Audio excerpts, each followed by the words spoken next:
देश भर में जन्माष्टमी पर्व को लेकर हर्षोल्लास देखने को मिल रहा है। भाद्रपद माह के कृष्ण पक्ष की अष्टमी तिथि को जन्माष्टमी का पावन पर्व बड़े ही धूमधाम से मनाया जाता है।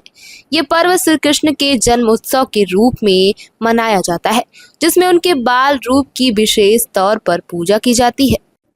ऐसी मान्यताएं हैं कि जो भी भक्त इस दिन पूरे श्रद्धा और भक्ति भाव से पूजन करता है, उसकी सभी मनोकामनाएं पूर्ण होती हैं और जीवन में सुख समृद्धि का वास होता है।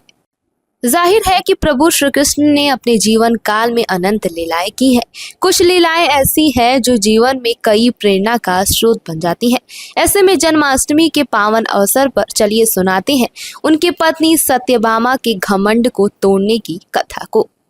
बता दें, श्री कृष्ण की पत्नी सत्यभामा बेहद ही सुंदर और धनवान थी। सत्यभामा को अपनी सुंदरता और अपार धन पर बहुत ही घमंड हो गया था, जिसके चलते एक बार प्रभु श्री कृष्ण के जन्म दिवस पर उन्होंने तय किया कि वे सबको दिखाएंगी कि वो श्री कृष्ण से कितना प्रेम करती हैं।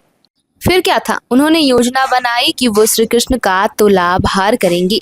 इसका अर्थ है कि श्री कृष्ण के वजन के बराबर सोना गरीबों में बांटना। सत्यभामा ने सभा में एक बड़ी तराजू की व्यवस्था कराई।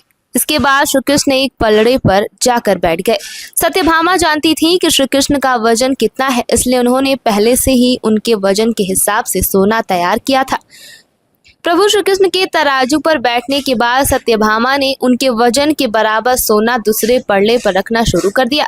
लेकिन हैरानी की बात ये रही कि सारा सोना रखने के बाद भी तराजू का संतुलन नहीं बदला, क्योंकि कहते हैं ना कि जगत के स्वामी को कोई सोने से कैसे तौल सकता है। उन्होंने अपने सारे गहने भी रख दिए, फिर भी श्री कृष्ण का पलड़ा तर्स से मस्त नहीं हुआ। ये देखकर सत्यभामा शर्म से रोने लगी, क्योंकि पूरे नगर मोहल्ले में उनका घमंड टूट चुका था। हार मानकर सत्यभामा ने रुक्मिणी से मदद मांगी। उन्होंने रुक्मिणी से पूछा, अब मैं क्या करूं? रुक्मिणी बाहर गई और तुलसी के पौधे से 3 पत्ते तोड़े और उन्होंने भक्ति भाव से तराजू के सोने वाले पलड़े पर तुलसी के पत्ते रख देने को कहा। और जैसे ही तुलसी के पत्ते रखे गए, प्रभु श्री कृष्ण का पलड़ा हल्का होकर ऊपर उठ गया।